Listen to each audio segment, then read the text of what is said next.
Hello students, welcome back to my channel. तो आज की इस क्लास में हम पढ़ने वाले हैं BA 6 semester major paper 10 geography का मल्टीपल चॉइस क्वेश्चन हम पढ़ने वाले हैं। इसमें आपका यूनिट 1 से लेकर के जितना भी यूनिट आपको ज्योग्राफी में पढ़ना था वो पूरा यूनिट हम कंप्लीट करने वाले हैं। तो क्वेश्चन आपका हिंदी इंग्लिश दोनों में रहेगा, प्लस में हम आपको आंसर भी बताएंगे और PDF आपको मिल जाएगा टेलीग्राम पे।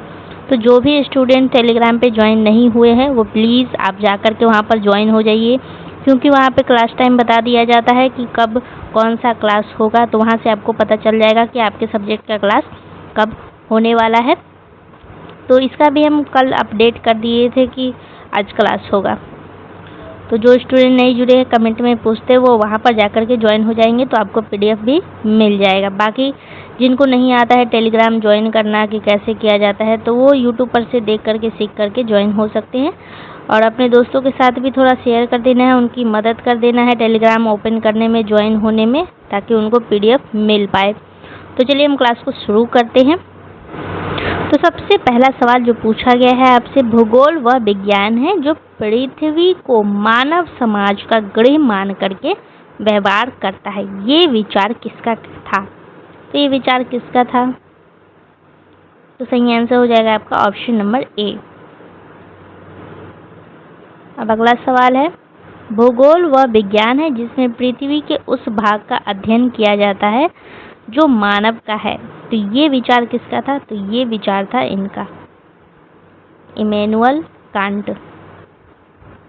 अगला सवाल है, भूगोल स्थलों का विज्ञान है, यह परिभाषा किसने दी थी? तो सही आंसर हो जाएगा ऑप्शन नंबर B।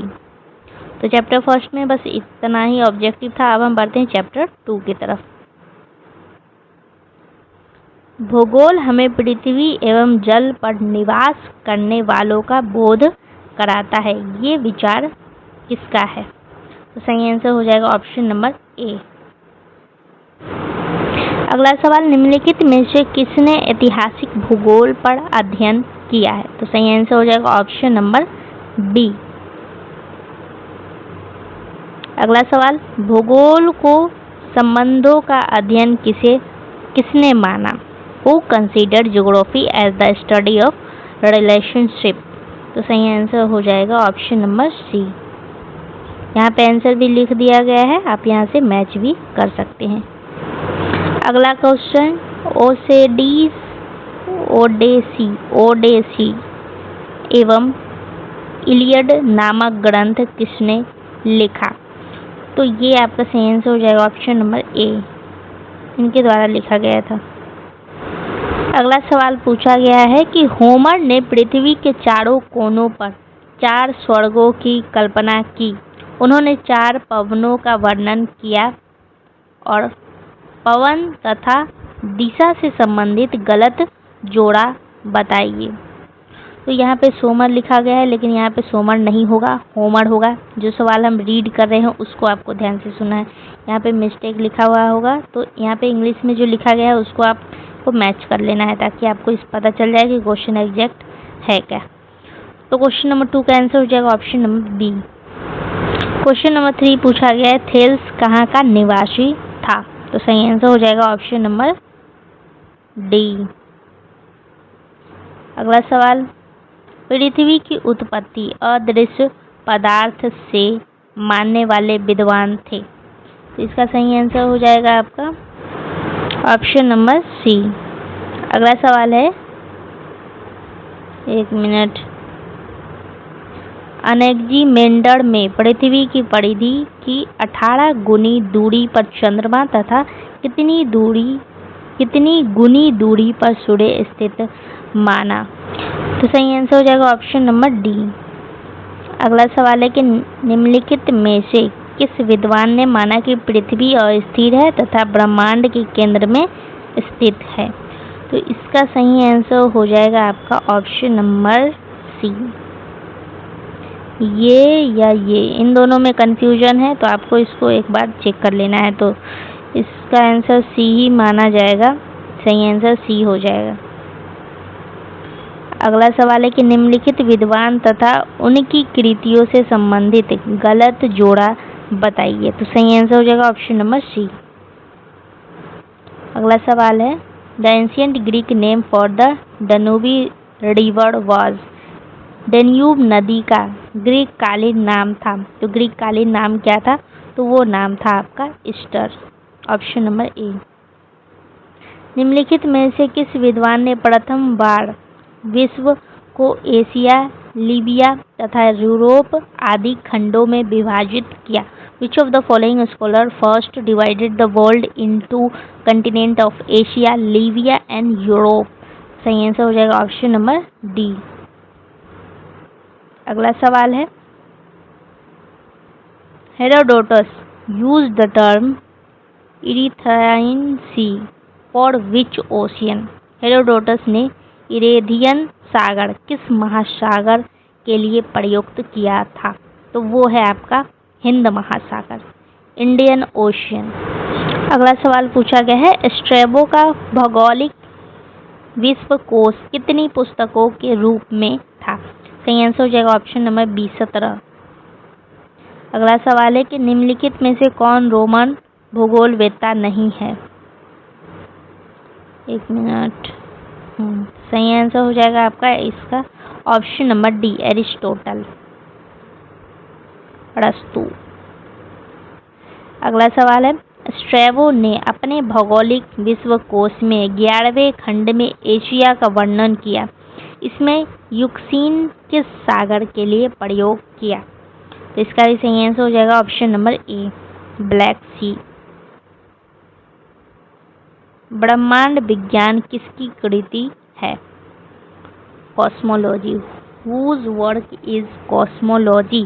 तो सही आंसर हो जाएगा ऑप्शन नंबर ए। बी लिखा गया है बट इसको ए में डाल दिया गया है, तो यही आंसर हो जाएगा, आपको बस ये देखना है। पंपोनियस मेला। अगला सवाल है कि वॉन हम्बोल्ट ने किस विद्वान के साथ रह करके अधिकतम यात्राएं पूरी की? तो सही आंसर हो जाएगा ऑप्शन नंबर ए।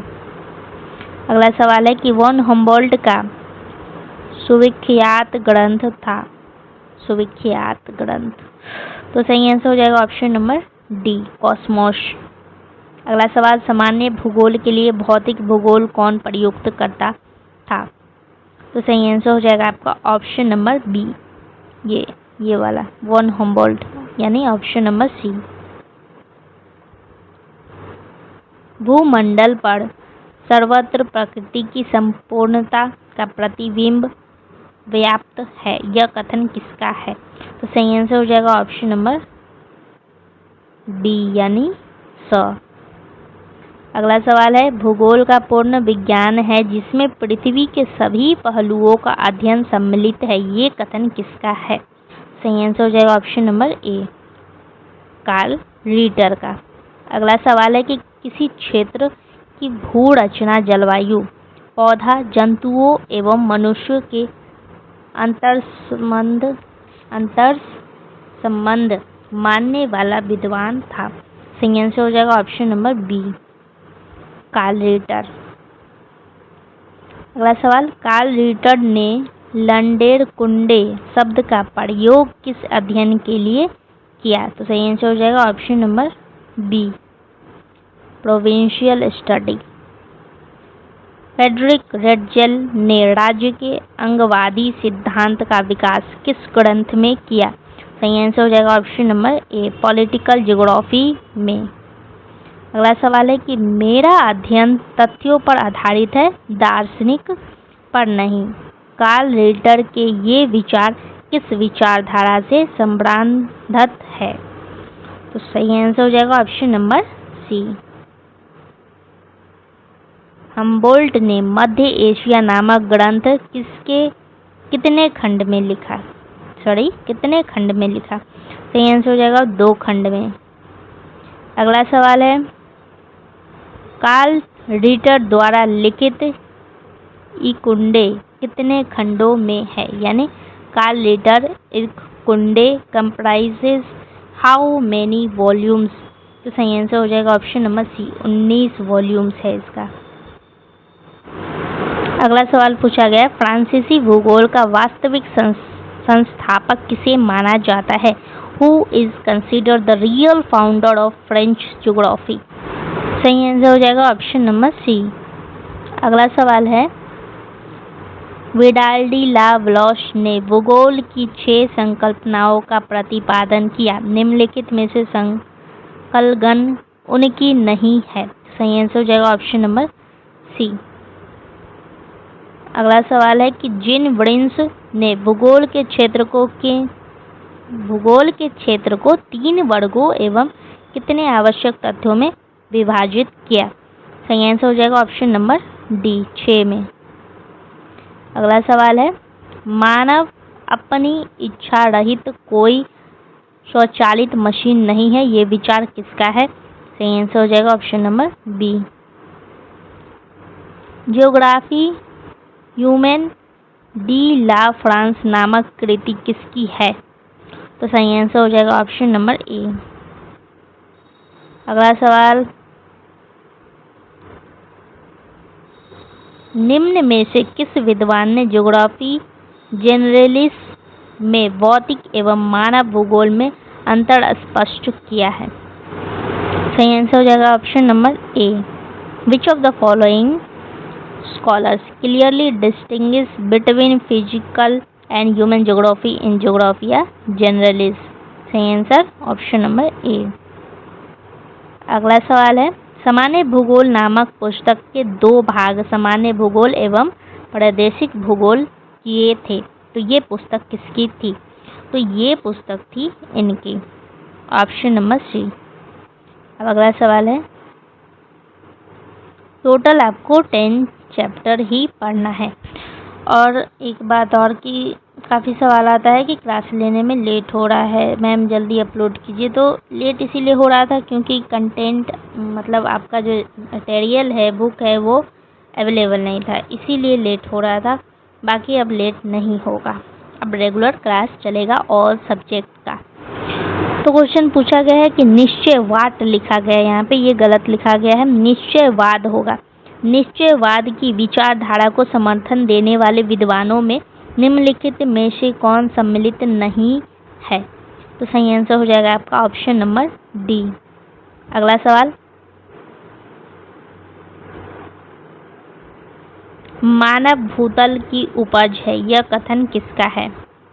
सही आंसर हो जाएगा option number option number C. अगला सवाल पूछा गया कि निश्चयवाद या वातावरणवाद की संकल्पना का प्रादुर्भाव निम्नलिखित में से किस देश के भूगोलवेत्ताओं द्वारा किया गया? द कंसेप्ट ऑफ डिटर्मिनिज्म और environmentalism was originated by geographer from which country? तो सही आंसर हो जाएगा ऑप्शन नंबर ए। अगला सवाल है कि रेटजेल मानव भूगोल के जनक कहे जाने हैं, बताइए निम्नलिखित में से किस विचारधारा के समर्थक थे? तो सही आंसर हो जाएगा आपका ऑप्शन नंबर ए, निश्चयवाद। अगला सवाल है कि संभववादी विचारधारा का प्रादुर्भाव निम्नलिखित में से किस देश में भूगोलविदों द्वारा किया गया?